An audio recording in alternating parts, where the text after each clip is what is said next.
শনিবারই ঘোষণা হয়েছে লোকসভা ভোটের দিন। রবিবার 7 সকালেই প্রচারে বাঁকুড়ার বিজেপি প্রার্থী সুভাষ সরকার। ধলডাঙ্গা মোড়ে বাজার ঘুরে জনসংযোগ করেন বিজেপি প্রার্থী। তাকে ঘিরে দেখা যায় কর্মী সমর্থকদের উচ্ছ্বাস।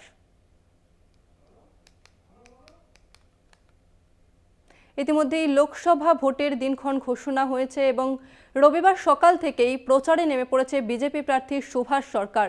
ধলডাঙ্গা মোড়ে বাজার ঘুরে জনসংযোগ করেন বিজেপি প্রার্থী এবং যেমনটা দেখা যাচ্ছে যে তাকে ঘিরে দেখা যাচ্ছে দলীয় কর্মী সমর্থক যারা রয়েছেন তাদের উচ্ছ্বাস।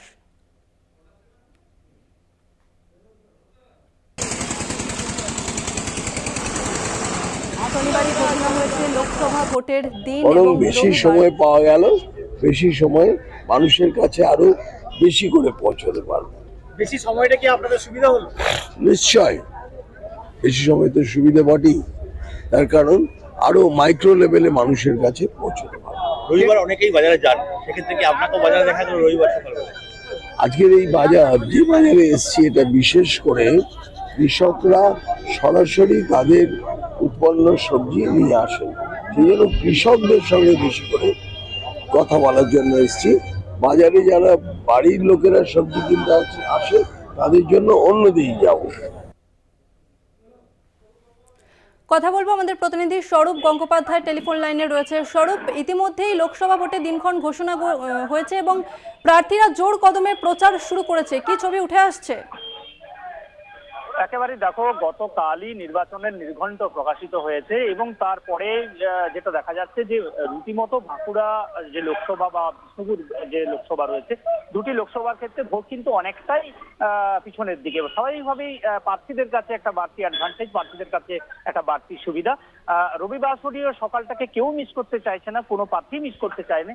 আজকে 7 সকালেই বাঁকুড়া লোকসভা কেন্দ্রের বিজেপি প্রার্থী সুভাষ সরকার তিনি প্রথমে যেটা বেছে নিয়েছেন ধলডাঙ্গার মোড়ের যে বাজার, সেই বাজারকে। কারণ ধলডাঙ্গা মোড় এমনই একটা বাজার যেখান থেকে মূলত বিভিন্ন প্রান্তের কৃষকরা সেখানে আসেন, অর্থাৎ গ্রামের সাথে শহরের যে একটা যোগ, সেই যোগসূত্র কিন্তু ধলডাঙ্গার মোড়, এটা কিন্তু এক কথায় বলা যায়। এবং সেই মোড়টাকে মূলত তিনি চিহ্নিত করেছেন এবং 7 সকালে সেখানে তিনি প্রচারে নেমেছেন, কৃষকদের সাথে কথা বলেছেন, এলাকার মানুষের সাথে কথা বলেছেন। একটা জায়গার মধ্যে তার জনসংযোগটা একটা বড় আকার করে নিতে পারে, সেই জন্যই বাঁকুড়ার ধলডাঙ্গার মোড় সবজি বাজারে তিনি ভোট প্রচার চালালেন 7 সকালে। তারপরে তার পরবর্তী কর্মসূচি রয়েছে জঙ্গলমহলের দিকে। আমরা জিজ্ঞাসা করেছিলাম প্রার্থী সুভাষ সরকারকে যে এই যে ভোট অনেকটা পিছনে, তাতে কি অ্যাডভান্টেজ পাওয়া গেল? তাতে সুভাষ সরকার তিনি যেটা বলেছেন যে একেবারে একটা বাড়তি অ্যাডভান্টেজ পাওয়া যায়, কারণ যে মাইক্রো লেভেল পর্যন্ত পৌঁছানো যায়, অর্থাৎ বুথ স্তরে গিয়ে ভোট প্রচারটা সম্ভব হবে, এমনটা কিন্তু তিনি জানিয়েছেন। শুধু এটাই নয়, সব প্রার্থীর কিন্তু এই সুবিধা হবে, কারণ মাইক্রো লেভেল অর্থাৎ প্রত্যন্ত গ্রামান্তরে বুথ স্তর পর্যন্ত একটা লোকসভা প্রার্থী তিনি প্রচার করতে পারবেন, এমনটা কিন্তু তিনি জানিয়েছেন। পাশাপাশি আজকের যে সবজি বাজার, সেই সবজি ধন্যবাদ স্বরূপ তোমাকে, তুমি আমাদের সঙ্গে থাকো।